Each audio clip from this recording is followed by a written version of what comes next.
It's hard to believe that that a whole week has passed since we were here. And I told you about my amazing Aunt Corinne, who just passed away a week ago.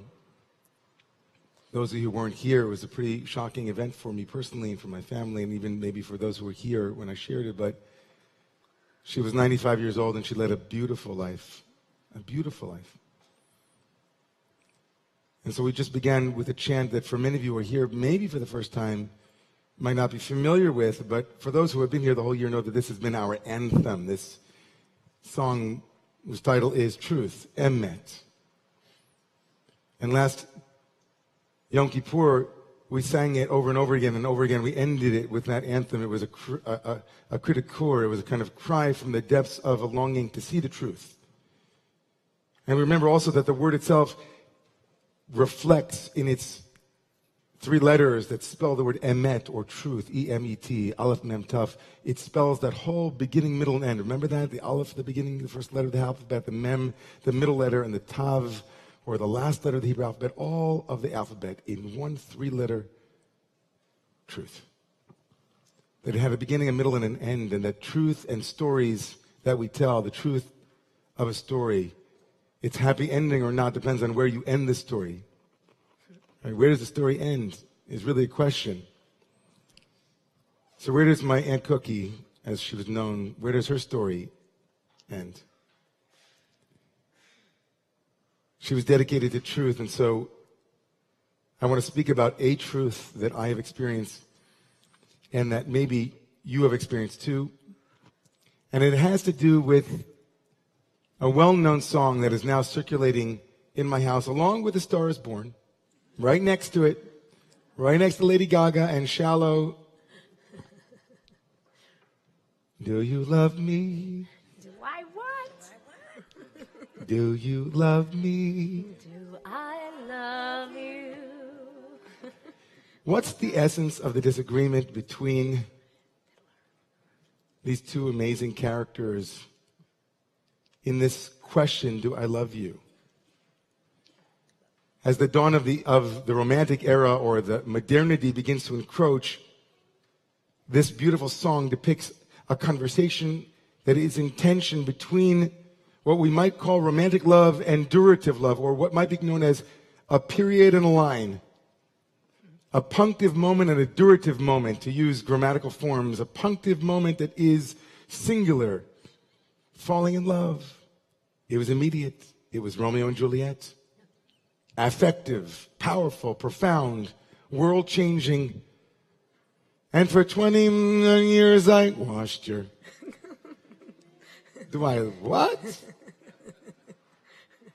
I've been here day in and day out. You want to know about a moment, and I want to tell you about a series of moments. You want to know about a day and a feeling, and I want to tell you about a life of behavior and actions that spell love more than any I love you. Because more than words. So in this machlok, in this disagreement, and I think in some way my aunt and a couple of other things that I've been thinking about, I feel as though I have an answer to a problem that I've been thinking about for many years. And that's this, kind of, hold this with me for a second. We have 3 pilgrimage festivals. 3 big moments in the Bible, or let me say it more clearly. We have 3 or 2 plus 1 pilgrimage festivals. They, of course, are Passover, the holiday of Booths, Sukkot, and the third holiday known as Shavuot. Now, if you were to ask me, if one of those 3 pilgrimage festivals on which thousands upon thousands of pilgrims were walking up to Jerusalem in ancient Israel in order to sacrifice at the temple, if you were to ask me if any of the 3, which of the 3 has the worst branding, the worst PR, the worst advice on how it is to get people hooked and to tell them a story and to bring them in and reel them in, I'd probably say Shavuot. Not only don't you know about it, most of us, not only is it shafted by North American Jews and so on, unless were it not for cheesecake, nobody would even know that it existed. Were it not for a late 16th century, then 17th century endurance test where people stayed up all night learning Torah, it wouldn't even appear on the radar as a holiday, but it's a pilgrimage festival. And not only that, its name is problematic. It's one day as opposed to the 7 days of Passover and the 7 days of the Festival of Booths. But at least in those two, they have 7 days, but the name matters. The name on Passover tells us about something core and essential to understanding the holiday. Passover is about a paschal offering, about a passing over that took place where God passed over. Sukkot, great name. What's the holiday about? It is about Sukkot. But no. Shavuot. Try to find in that name anything that has to do with what the rabbis created of this pilgrimage festival. Of course, originally an agricultural holiday that had to do with bringing first fruits, fruits that had just become, right? We bring our gifts of our first fruits. There was an agricultural holiday. But then, of course, the rabbis living after the Bible, what did they add onto Shavuot? They added revelation at Sinai. According to the rabbis, of course, Torah is given on Shavuot. Shavuot becomes the quintessential holiday to celebrate what, everyone? Not a paschal offering and not a holiday of booths, but what big event? Revelation. Torah. So why don't we call it Torah? Why don't we call it something juicy? Hashtag revelation. Hashtag synesthesia. Hashtag they heard what they normally see. Something. What does Shavuot have to do with revelation? Of course, Shavuot means weeks. Referring to, of course, the 49-day period leading up to the moment of Sinai, the day on which we appeared, and God appeared, and we had a marriage, as the rabbis say, between heaven and earth. Shavuot speaks to nothing having to do with revelation, but everything having to do with what comes before. The holiday of revelation conceals revelation only to reveal that 49 days were what it took until we arrived at Sinai. And whether the rabbis constructed it this way, whether it was intended, I want to invite you in this moment with me to imagine that in naming a holiday that has to do with something very punctive, a moment of deep wisdom, a moment that was unforgettable, a moment that was hard to codify, hard to understand, an incomprehensible, overwhelming moment, a romantic moment. Do you love me? The rabbis want us to remember forever that even if revelation was one day and one moment, everything leading up to it and everything that came after it was more important. A holiday that speaks of one brilliant flash of insight is not named for that moment of insight, but named rather for the 49 days of preparation, the weeks that went into thinking and preparing and emptying out, to be a student, to be empty, to be vulnerable, to be humble. We don't yet arrive there, and we're still yearning and longing. Not the punctive, but the durative. Not the moment of, but the moment of plus the moments after and leading up. Shavuot. Not Revelation, not Torah, not all 6 books of the Mishnah, not everything you ever needed to know but didn't learn in high school about Judaism, but the weeks of counting and counting and counting. I sat with a young couple last night who are getting married, and I began to tell them about how I think about marriage, at least the marriage ceremony, and how I imagine each of the moments of a traditional marriage. And just before we were about to start, the young woman said to me, "Rabbi, before you waste your breath on the whole bedecking ceremony, the veiling and unveiling, I just want you to know that we're not doing it, and I have 3 reasons for that. And I said to her, well, before you give me your 3 reasons, can I at least tell you what I think about when I describe what is known as the bedekin to a couple? She said, sure, go ahead. For those of you who don't know what a bedekin is a ritual that became connected to the wedding ceremony, probably based upon the biblical story of Jacob and his love for the beautiful Rachel. Now, of course, Jacob fell in love at first sight with Rachel. He was willing to work for her, and so he went to her father named Whitey, or Lavan, or Laban, and he said to him, Laban, I'm willing to work for the one that I love. Will you give him to me? He said, oh, of course, no problem. And of course, we all know the story. It didn't work out quite that way because, of course, Rachel's older sister, Leah, not nearly as beautiful in the story, not beloved to Jacob, she's replaced by Laban because we don't do that around here. And Jacob winds up marrying the wrong woman. Eventually, it all works out. He marries Rachel. And apparently, somehow, bedekin, which means to check in Hebrew, or bedek means to unveil in German, that became part of the patriarchal way that we check out the woman. And so I said to this young woman last night, but here, let me tell you something. We need to appropriate this ritual. And here's the way that I look at it. You see, men and women, women and women, men and men, lovers who stand together to commit to one another are about to engage in one of the most dangerous things they can ever do to their relationship.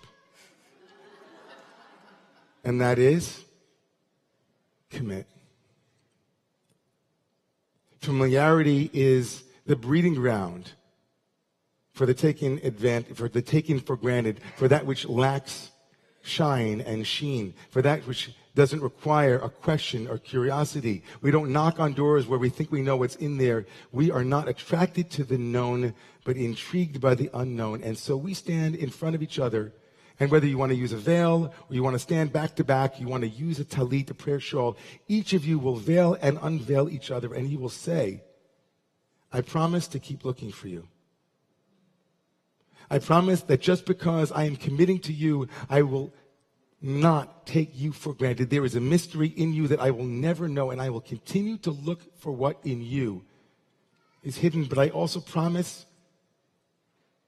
to be there, to show up, because I'm committed. I will keep looking, but I am a committed seeker. I am not committed to seeking, but I am a committed seeker. I commit first, and I continue to explore. There are those in the world we know who are committed to seeking as a full-time profession. We call them dilettantes to some degree. They ebb and flow. They come in and out. Robert Bly, the great American poet, wrote a whole book called Iron John, where he named the phenomena of flyboys. You know, the kind of men that make it a living to never fully commit to any one person or women or whomever the profile is. We don't commit to a spiritual path or to any one person. We continue to keep our options wide open. We are enamored with the punctive, enamored by the moment of revelation, the aha, the excitement, and we flee the banal and the quotidian, the weekly drudge and sludge of everyday revelation. I was sitting with a friend this week, and we were talking in Torah, and it was like a big gathering of people, and I had people turn to each other and say, who taught you Torah? Who was your Torah teacher? And each person said someone, and I said, probably because my father was in the room, I said, my dad. And I probably would have said it anyway, but my dad was there. I said, my dad taught me a lot of Torah, and when I think about it, there's one Torah that he taught me more than others that I often think about in my life, and it's 3 words. Just show up. Just show up. Because when we're enamored by the punctive, it's just show time. It's just show. And when it's a show, we'll be there. But when it's show up, we might not be. I remember this past week, I heard of a dear friend who lost her mother. She had been sick for a while. It wasn't tragic, but It was still news, and it came in, and she was going to be coming with her husband, her kids. They were going to be in Boston, and there was going to be a shiva there. And I was very clear the moment when I saw the email that there's no way that I'm not going to go to Boston. But of course, everybody knows that feeling. I woke up and I thought, it's a long way from here to Boston. Nobody will be upset if I don't go. Just show up. Not just show. Not, Friday night is very entertaining. It's not hard to come to services on Friday night to some degree, even though everybody here, I know you made an effort. Feel so blessed that you're here. Wow, how do I say that enough? You are all amazing. But when Romamu started 10 years ago, 11 years ago, we didn't start on a Friday night. We started on a Shabbat morning. We started on March 25th, 2006 as a part-time community because I said to my wife, then fiance, the test and litmus test of this community's depth won't be measured by how many people come on a Friday night, but how many people show up on Shabbat morning. Because there's not much else to do between 6 and 8 o'clock on Friday nights. Really. I mean, it's Friday night. But Shabbat morning, wow, soul cycle. Pure yoga, warrior. Woo, it's going to be amazing. Punctive, one moment of revelation. If they had named it that, we would have just been thinking about that one day, but they named it Shavuot. There are even some who say that really, if you don't count every single day of the 49 days that lead up to Shavuot, we're not so religious about that. But there's something there. Endurance, showing up, regularity, even when it doesn't feel great. If we don't have that initial spark, do you love me? What does that even mean? I had no choice. But when we mix them together and have a committed, seeking relationship, it means that we show up even when it's not comfortable, but we come back because it teaches touching us. It keeps connecting us. And we have both of those together. That's what it is, I think, to be free. That's what it is to be free. I could go somewhere else, but I committed. I could miss it, but I said I would show up. It's Shabbat morning. I haven't had my coffee yet. But the community is waiting for me. The Torah is waiting for me.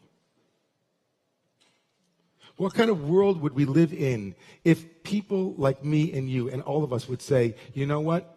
The things that I want to pass on to my future, my children, my cousins, my nephews, are the things that I'm not willing to do myself.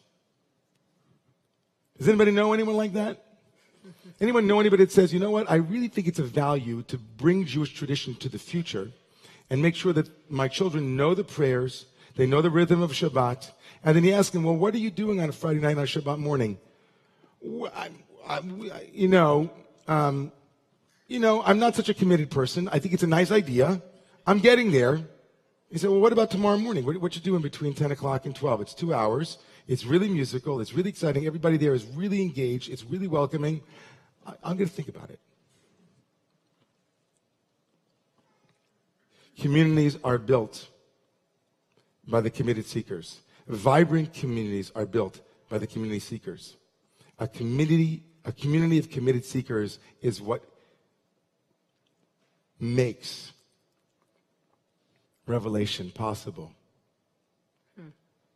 A community of committed seekers is what makes revelation possible. So here's your homework tonight. I know it's Shabbat. You're not supposed to work. Do it with love and with a smile. How and what ways might you extend the punctive in your life? How and in what ways might you build in more duration, more endurance, more showing up? And how might you own the places where you just don't feel like it? And just be honest about it. And here's another piece of homework. If you can, and you have gumption, come to services tomorrow morning. We have a wonderful bat mitzvah named Mia Torres who's going to be wowing us with her Torah. She works so hard. And Romo people, she's amazing. Come tomorrow morning. And then when you come back tomorrow morning, on Sunday morning, we'll be meeting in the Romo Center for the first time for Shavuot services.